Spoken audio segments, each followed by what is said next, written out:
প্রিয় ভাই ও বোনেরা, আসসালামু আলাইকুম ওয়া রাহমাতুল্লাহ। আজকের এই গুরুত্বপূর্ণ ভিডিওটি শুরু করার আগে একটি প্রশ্ন দিয়ে শুরু করতে চাই। আপনি কি জানেন বছরের এমন একটি রাত আছে যে রাতে আল্লাহ তাআলা অগণিত বান্দাকে ক্ষমা করে দেন, ভাগ্য লিপিবদ্ধ করা হয় এবং পরবর্তী 1 বছরের রিজিক জীবন মৃত্যু পর্যন্ত নির্ধারিত হয়ে যায়? আজ আমরা কথা বলবো সেই মহিমান্বিত রাত শাবে বারাত নিয়ে।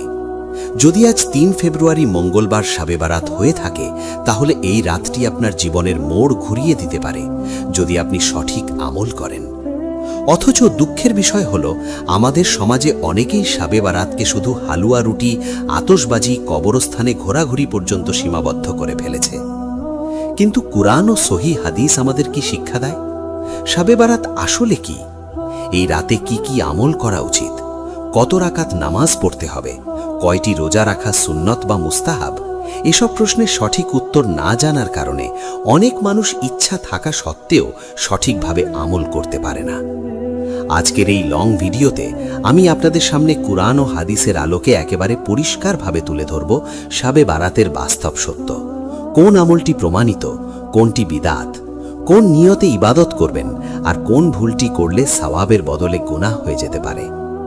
আল্লাহ তাআলা পবিত্র কুরআনে ইরশাদ করেন, ইন্না আনজালনাহু ফি লাইলাতিন মুবারাকা, নিশ্চয়ই আমি একে অবতীর্ণ করেছি এক বরকতময় রাতে।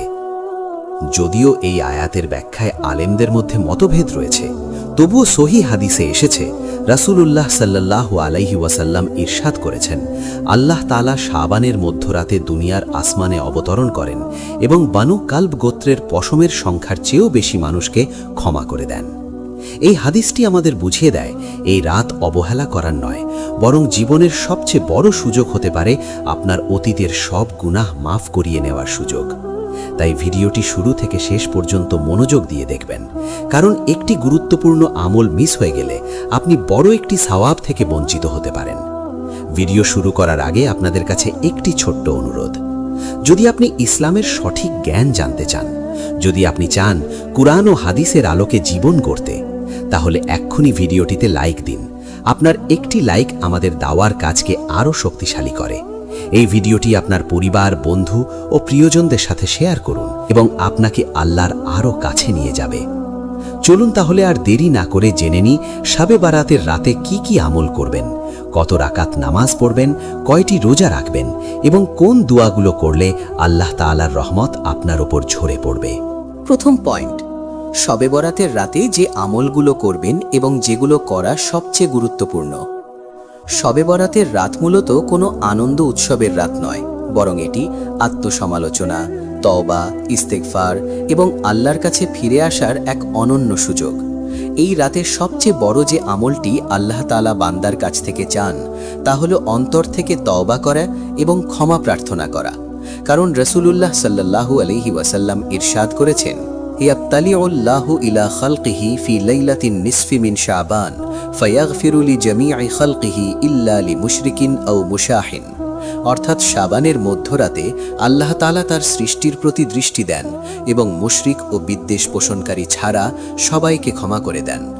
এই হাদিস থেকে স্পষ্ট বোঝা যায় এই রাত ক্ষমার রাত, কিন্তু শর্ত হলো অন্তরে শিরক না থাকা এবং কারো প্রতি হিংসা বিদ্বেষ জমিয়ে না রাখা। তাই শবে বরাতের রাতে প্রথম যে কাজটি করবেন তা হলো অন্তর পরিষ্কার করা। যাদের সাথে কথা বন্ধ, যাদের সাথে ঝগড়া, যাদের প্রতি মনে ঘৃণা আছে, অন্তরে অন্তরে তাদের ক্ষমা করে দেবেন। কারণ আপনি যদি মানুষকে ক্ষমা না করেন, তাহলে আল্লাহর ক্ষমা থেকেও বঞ্চিত হতে পারেন। এরপর আসুন তওবার ব্যাপারে। আল্লাহ তাআলা পবিত্র কোরআনে ইরশাদ করেন, ইয়া আইয়ুহাল্লাযীনা আমানু তুবু ইলাল্লাহি তাওবাতান নাসুহা, অর্থাৎ হে ঈমানদারগণ, তোমরা আল্লাহর কাছে খাঁটি তওবা করো। এই আয়াতের শিক্ষা হলো তওবা হতে হবে আন্তরিক, শুধু মুখে নয়। চোখের পানি, অন্তরের অনুশোচনা এবং ভবিষ্যতে গুনাহ না করার দৃঢ় প্রতিজ্ঞা নিয়ে শবে বরাতের রাতে আপনি যখন তওবা করবেন, তখন নিজের জীবনের প্রতিটি গুনাহ এক এক করে আল্লাহর সামনে স্বীকার করুন। কারণ আল্লাহ তাআলা লজ্জা পান যখন বান্দা ক্ষমা চায় আর তিনি তাকে ফিরিয়ে দেন।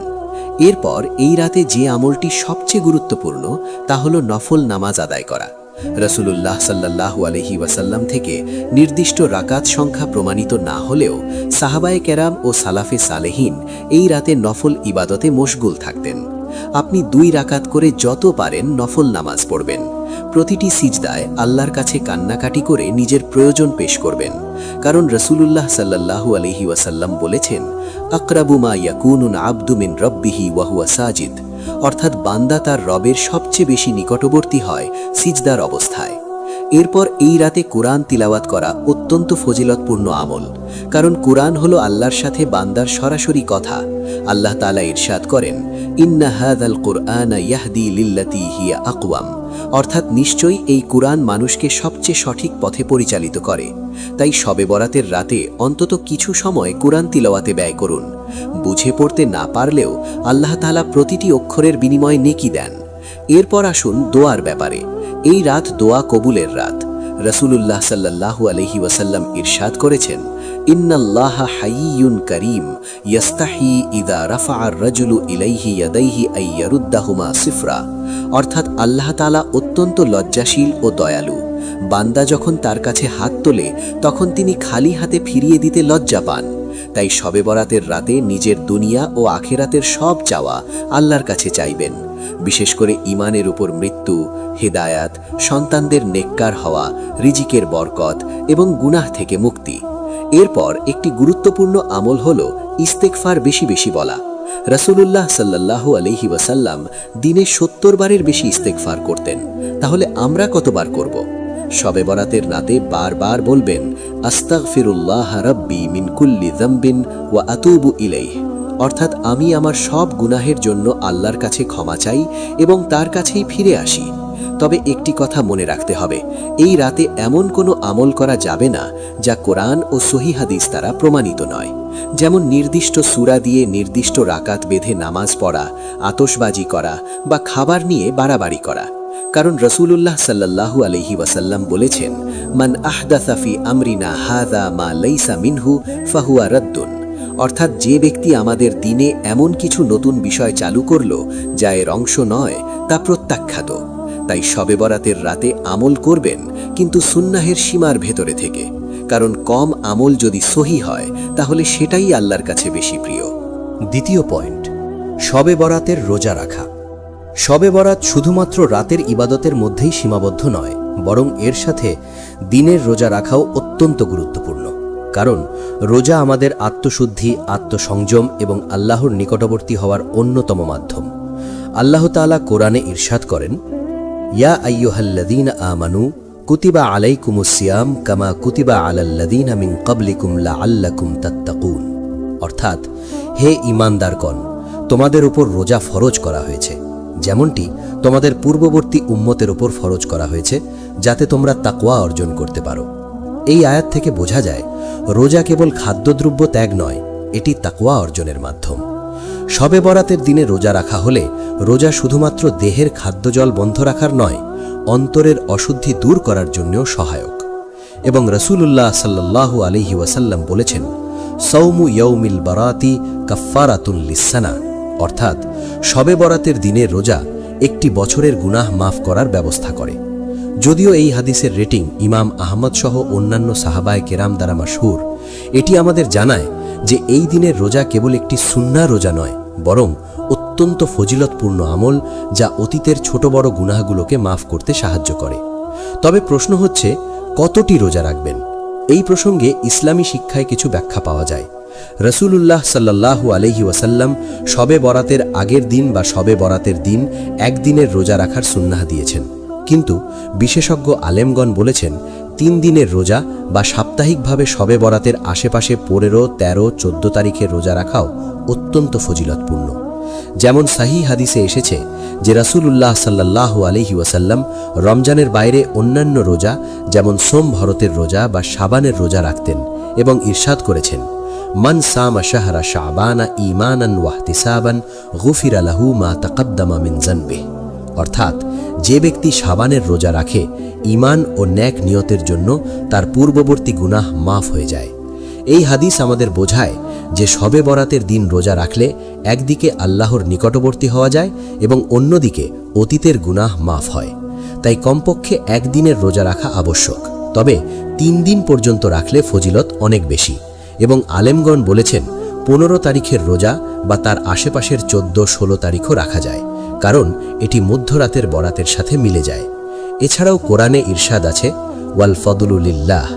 জেনে রাখা উচিত যে আল্লাহর পক্ষ থেকে আমাদের প্রতি দয়া ও বরকত প্রচুর। তবে আমরা যদি তার পথে সঠিকভাবে এগোনো, তাহলে শবে বরাতের রোজা আমাদের জন্য 1 বছরের সওয়াবের উৎস হয়ে যায়। পাশাপাশি শবে বরাতের রোজার সময় বিশেষ কিছু নিয়ম মেনে চলা অত্যন্ত গুরুত্বপূর্ণ। যেমন 1. অন্তরে কোনো বিদ্বেষ বা হিংসা রাখা যাবে না। 2. রোজা শুরু করার আগে নেক নিয়ত করা বাধ্যতামূলক। 3. যে কোনো অতিরিক্ত খাওয়া দাওয়া বা বিনোদন এড়ানো উচিত। 4. এই দিনে দিনের মধ্যে বেশি বেশি দোয়া ও ইস্তেগফার করা উচিত। রাসূলুল্লাহ সাল্লাল্লাহু আলাইহি ওয়াসাল্লাম ইরশাদ করেছেন, ইযা সামা আহাদুকুম ইয়াওমান ফালা ইয়ারফুস ওয়ালা ইয়াসখাব। অর্থাৎ যখন তোমরা রোজা রাখবে তখন কোনো গালিগালাজ বা অশ্লীল কথাবার্তা করা যাবে না। এটি আমাদের বোঝায় রোজা শুধু খাদ্যবন্ধ নয়, অন্তর্শুদ্ধ ও নেক নিয়তের রোজা হওয়া উচিত। এছাড়াও শবে বরাতের রোজা রাখলে দিনের নামাজের সঙ্গে রাতের নফল নামাজের ফজিলত দ্বিগুণ হয়ে যায়, কেননা শবে বরাতের রাত ও দিনের রোজা একত্রে আল্লাহর নিকট প্রিয় হয়। অতএব যারা শবে বরাতের রোজা রাখেন তারা এই দিনকে অত্যন্ত গুরুত্ব দিয়ে তওবা, নামাজ, দোয়া সব কিছু একত্রে পালন করবেন এবং আল্লাহর কাছে নিঃশর্তভাবে মন খুলে জানাবেন যা আগের বছরের গুনাহ ছিল তা যেন মাফ হয় এবং আগামী বছরের জন্য বরকত বর্ষিত হয়।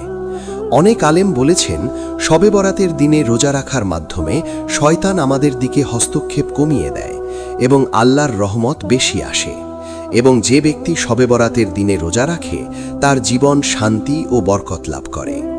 এছাড়াও এই দিনে বিশেষভাবে দোয়া করার নিয়ম হল রাতে সেহরির সময় দোয়া করা ফজিলতপূর্ণ, কারণ এটি দিনের রোজার সঙ্গে যুক্ত থাকে এবং আল্লাহর নিকট গ্রহণযোগ্যতা বাড়ায়। এছাড়াও শবে বরাতের রোজা রাখার সময় শিশুদের ও পরিবারের সদস্যদের সহায়তা নিয়ে দোয়া করা উচিত, যেন সমগ্র পরিবার বরকত লাভ করে এবং আল্লাহর দয়ায় সবাইকে শিফা ও হেদায়াত দেয়। এই রোজা রাখার মাধ্যমে নেক নিয়ত, ইবাদতের স্থায়িত্ব, আল্লাহর নিকটবর্তী হওয়া, অতীতের গুনাহ মাফ, পরিবারের কল্যাণ সবকিছু একত্রে অর্জন করা যায়। তাই শবে বরাতের দিনে অন্তত একদিন রোজা রাখুন, অথবা যদি সামর্থ্য থাকে 14, 15, 16 তারিখের মতো 3 দিনের রোজা রাখুন। এতে ফজিলত দ্বিগুণ হয় এবং সহিহ হাদিস মোতাবেক আল্লাহর রহমত অগণিত ঝরে পড়বে। তৃতীয় পয়েন্ট, শবে বরাতের রাতে নামাজের নিয়ম ও ফজিলত। শবে বরাত শুধু রাতের ইবাদতের মধ্যেই সীমাবদ্ধ নয়, বরং রাত জাগরণ, তিলাওয়াত, দোয়া এবং নফল নামাজের মাধ্যমে আল্লাহর নিকটবর্তী হওয়ার এক অনন্য সুযোগ। এই রাতে নামাজের গুরুত্ব আলাদা, কারণ রাসূলুল্লাহ সাল্লাল্লাহু আলাইহি ওয়াসাল্লাম বলেছেন, মান কামা লাইলাতাল বারাতি ঈমানান ওয়াহতিসাবান গুফিরা লাহু মা তাকাদ্দামা মিন যানবিহি। অর্থাৎ যে ব্যক্তি শবে বরাতের রাত নামাজে দাঁড়ায় ঈমান এবং নেক নিয়তের জন্য, তার পূর্ববর্তী গুনাহ মাফ হয়ে যায়। এই হাদিস আমাদের বোঝায় শবে বরাতের রাতকে উদযাপন বা বিনোদনের রাত হিসেবে দেখার পরিবর্তে নামাজ, দোয়া এবং তাওবার মাধ্যমে ব্যবহার করা উচিত। শবে বরাতের রাতে নামাজের জন্য নির্দিষ্ট রাকাত সংখ্যা সহিহ হাদিসে নির্দিষ্টভাবে উল্লেখ নেই, তবে সাহাবায়ে কেরাম ও সালাফে সালেহীন প্রায় 10 রাকাত, 12 রাকাত, 20 রাকাত বা যতজন সামর্থ্যবান তার সামর্থ্য অনুযায়ী নামাজ পড়তেন। আল্লাহ তাআলা কুরআনে ইরশাদ করেন, ওয়া আকিমুস সালাতা লিযিকরি, অর্থাৎ আমার স্মরণে নামাজ অর্পণ করো। এই আয়াত নির্দেশ দেয় যে নামাজ শুধু ফরজ নয়, বরং রাতের নফল নামাজও আল্লাহর স্মরণে আবদ্ধ থাকা উচিত, এবং শবে বরাতের রাতে তা দ্বিগুণ ফজিলতপূর্ণ হয়। শবে বরাতের রাতে নামাজের সবচেয়ে উত্তম পদ্ধতি হল রাতের প্রথম ভাগে বা মধ্যরাতে নামাজ আদায় করা, কারণ এই সময় আল্লাহ তাআলা আসমান থেকে দৃষ্টি দেন এবং বান্দার জন্য বরকত প্রেরণ করেন। রাসূলুল্লাহ সাল্লাল্লাহু আলাইহি ওয়াসাল্লাম বলেছেন, ইন্না ফিল লাইলি সাআতান লা ইউয়াফিকুহা আবদুন মুসলিমুন ওয়া ইয়াসআলুল্লাহা খাইরান ইল্লা আ'তাহু ইয়াহা। অর্থাৎ রাতের এমন একটি সময় আছে যখন কোনো মুসলিম বান্দা আল্লাহর কাছে দোয়া করে কিন্তু তা ফিরিয়ে দেওয়া হয় না। এই হাদিস অনুযায়ী শবে বরাতের রাত সবচেয়ে উত্তম সময় নামাজ ও দোয়া করার জন্য। তাই রাতে প্রথমে 2 রাকাত হালকা নামাজ পড়ে আল্লাহর প্রশংসা করুন, তারপর দীর্ঘ নফল নামাজ আদায় করুন। এছাড়াও তিলাওয়াতের নামাজ বা কুরআন পাঠের নামাজও পড়তে পারেন। নফল নামাজের সময় সূরা ফাতিহা সহ ছোট বড় সূরা পাঠ করুন। প্রতিটি রাকাতের রুকু ও সিজদায় ধীরস্থিরভাবে আল্লাহর প্রশংসা করুন এবং অন্তরে অনুশোচনা প্রকাশ করুন। যেমন আল্লাহ তাআলা কুরআনে ইরশাদ করেন, ফাসুবহানাল্লাহি হিনা তুমসুনা ওয়া হিনা তুসবিহুন, অর্থাৎ আল্লাহকে সবসময় প্রশংসা করো যখন তুমি রাত কাটাও এবং যখন তুমি সকাল করো। এই আয়াত নির্দেশ দেয় যে দিনের শুরু থেকে শেষ পর্যন্ত নামাজ ও তিলাওয়াত আমাদের জীবন নিয়ন্ত্রণ করা উচিত। শবে বরাতের রাতে বিশেষভাবে একাধিক নফল নামাজে ব্যস্ত থাকা অত্যন্ত ফজিলতপূর্ণ, কারণ এটি আত্মশুদ্ধি, অতীতের গুনাহ থেকে মুক্তি এবং আগামী বছরের জন্য বরকত প্রাপ্তির মাধ্যম হয়ে যায়। এছাড়াও এই রাতে 8 বা 10 রাকাতের নফল নামাজ পড়লে বিশেষ ফজিলত প্রমাণিত হয়েছে। যেমন সহিহ হাদিসে এসেছে যে রাসূলুল্লাহ সাল্লাল্লাহু আলাইহি ওয়াসাল্লাম প্রায় শাবানের মধ্যরাতে দীর্ঘ নফল নামাজ পড়তেন এবং তিনি বলতেন, মান কামা লাইলাতান নিসফি মিন শাবান কামা খাইরান লাহু মিন আবিদিন ইয়াকুম। এই নামাজের মাধ্যমে বান্দা আল্লাহর নিকটতম হয়, সিজদায় কান্নাকাটি, তওবা, দোয়া এবং ধন্যবাদ জ্ঞাপন করে আল্লাহর রহমত আকর্ষণ করে। এছাড়াও শবে বরাতের রাতে নামাজ পড়ার সময় কিছু বিশেষ দোয়া পড়া ফজিলতপূর্ণ, যেমন আল্লাহুম্মা গফিরলি ওয়ারহামনি ওয়াহদিনি ওয়াজবুরনি। এই দোয়া পড়ার সময় অন্তরের গভীরতা অনুভব করা অত্যন্ত গুরুত্বপূর্ণ। এছাড়াও শবে বরাতের রাতে নামাজের সময় হদায়েত প্রার্থনা, সন্তানদের জন্য বরকত, পরিবার ও বন্ধু বান্ধবের কল্যাণের জন্য দোয়া করা অত্যন্ত ফজিলতপূর্ণ। কারণ রাসূলুল্লাহ সাল্লাল্লাহু আলাইহি ওয়াসাল্লাম বলেছেন, আদ-দুআউ মুখুল ইবাদা, অর্থাৎ দোয়া হলো ইবাদতের মস্তিষ্ক। অর্থাৎ যে কোনো নামাজ দোয়া দিয়ে সমৃদ্ধ হলে তা আল্লাহর নিকট গ্রহণযোগ্য হয়। এছাড়াও শবে বরাতের রাতে নামাজ পড়ার সময় আল্লাহর প্রতি ধৈর্য, শান্তি এবং অন্তরের একাগ্রতা বজায় রাখা অত্যন্ত গুরুত্বপূর্ণ। কারণ কিছু মানুষ শুধু বাহ্যিকভাবে নামাজ করে কিন্তু হৃদয় ব্যস্ত থাকে অন্যান্য চিন্তায়, যা সওয়াবকে কমিয়ে দেয়। তাই প্রতিটি রাকাতে মনোযোগ দিন, সিজদায় কান্না করুন, দোয়া করুন, তওবা করুন, কুরআন পড়ুন। এইভাবে একে অপরের সাথে যুক্ত নামাজ পড়ুন, যাতে রাকাতের সংখ্যা যতই হোক অন্তরের উদ্দেশ্য ও নেক নিয়ত সর্বোচ্চ থাকে। কিছু আলেম বলেছেন, যারা শবে বরাতের রাতে নামাজ পড়ে, রাতের প্রায় সব সময় ব্যয় করে এবং অন্তরে আল্লাহর স্মরণে থাকে, তাদের জন্য 1 বছরের সওয়াব প্রাপ্তি সম্ভব এবং পূর্ববর্তী গুনাহগুলো মাফ হয়। এছাড়াও শবে বরাতের রাতে নামাজের সময় আল্লাহর প্রশংসা করে সিজদায় বসার সময় কুরআন থেকে কিছু আয়াত পড়া, যেমন সুবহানা রাব্বিয়াল আলা, সুবহানাকাল্লাহুম্মা ওয়া বিহামদিকা, আস্তাগফিরুকা ওয়া আতুবু ইলাইকা, বিশেষভাবে ফজিলতপূর্ণ। এই সব আয়াত নামাজের মধ্যে অন্তর্ভুক্ত করা যায়। এটি বান্দাকে আল্লাহর সঙ্গে আরও সংযুক্ত করে এবং রহমত অর্জন বাড়ায়। তাই শবে বরাতের রাতে নামাজের সংখ্যা যত বেশি সামর্থ্য অনুযায়ী হবে ততই ভালো। তবে অন্তত 2 থেকে 10 রাকাত নফল নামাজ রাখা উচিত।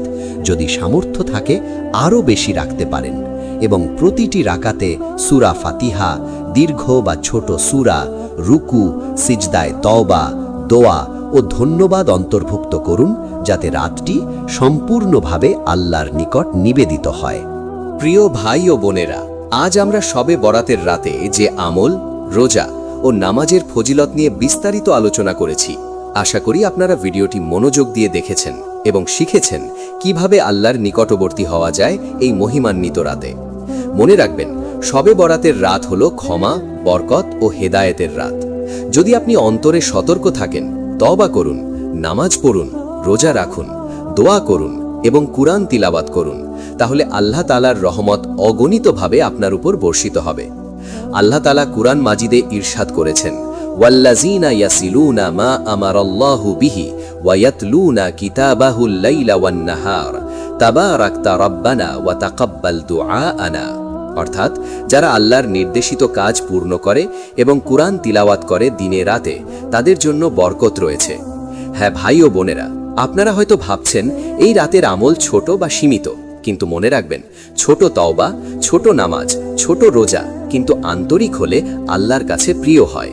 তাই কখনো ভাববেন না যে আমি একা একদিনের রোজা রাখলাম বা 2 রাকাত নামাজ পড়লাম না। অনেকেই ভাবেন শবে বরাত মানেই বড় বড় নামাজ, বড় বড় রোজা, যা সবাই করতে পারবে না। কিন্তু সহি হাদিসে এসেছে যে সামর্থ্য অনুযায়ী নামাজ, রোজা এবং দোয়া করাই ফজিলতপূর্ণ। তাই আপনি সামর্থ্য অনুযায়ী অন্তরের সৎ নিয়ত নিয়ে নামাজ, দোয়া, রোজা রাখুন। আল্লাহ তাআলা তার সওয়াব দিয়ে আপনাকে পুরস্কৃত করবেন। আজকের এই ভিডিওটি যদি আপনার উপকারে এসেছে তাহলে এখনই লাইক দিন, কারণ লাইক দেওয়া মানে আপনার সওয়াবের অংশ। আল্লাহ আপনার জন্য বরকত বাড়াবেন। এছাড়াও এই ভিডিওটি আপনার পরিবার, বন্ধু ও প্রিয়জনদের সাথে শেয়ার করুন। কারণ হয়তো আপনার শেয়ার করা ভিডিও দেখেই কেউ শবে বরাতের রাতের আমল শুরু করবে এবং তার জীবন বদলে যাবে। আল্লাহ তাআলা আমাদের সবাইকে এই মহিমান্বিত রাতের মর্যাদা বুঝতে এবং আমল করার তৌফিক দান করুন, যেন আমাদের দুনিয়া ও আখিরাতের জন্য বরকত এবং ক্ষমা লাভ হয় এবং আমরা সকলেই আল্লাহর নিকটবর্তী হতে পারি। এই ভিডিওটি দেখে যদি আপনার মনে হয় যে আপনার আত্মীয় বা বন্ধু-বান্ধবরা জানলে উপকৃত হবে, তাহলে অবিলম্বে শেয়ার করুন এবং মন্তব্যে লিখুন আপনার অভিজ্ঞতা কি। আপনি শবে বরাতের দিনে আমল করেছেন, কি ধরনের ফজিলাত পেয়েছেন? এতে করে আমরা একে অপরকে উৎসাহিত করতে পারি। ভাই ও বোনেরা, মনে রাখবেন, আল্লাহ তাআলা অত্যন্ত দয়ালু এবং আপনাদের প্রতি রহমত বর্ষিত করতে সদা প্রস্তুত। শুধু আপনারা অন্তরের সৎ নিয়ত ও তাওবা নিয়ে এগোন, নামাজ ও রোজা করুন, দোয়া করুন, কুরআন তিলাওয়াত করুন এবং বরকতের জন্য আল্লাহর নিকট প্রার্থনা করুন। আল্লাহ তাআলা আমাদের সকলকে শবে বরাতের রাতের সঠিক আমল করতে এবং সর্বশেষে জান্নাত লাভের তৌফিক দান করুন। আমিন। এই ছিল শবে বরাতের রাতের বিস্তারিত লং ভিডিওর জন্য সম্পূর্ণ স্ক্রিপ্ট। আশা করি আপনারা পুরোটা মনোযোগ দিয়ে দেখবেন, শিখবেন এবং বাস্তবে প্রয়োগ করবেন। শবে বরাতের রাত আমাদের জীবনের একটি অমূল্য সুযোগ, তাই একটিও মুহূর্ত নষ্ট করবেন না এবং এই ভিডিওটি শেষ হওয়ার আগে আবারও লাইক দিন, কমেন্ট করুন, শেয়ার করুন।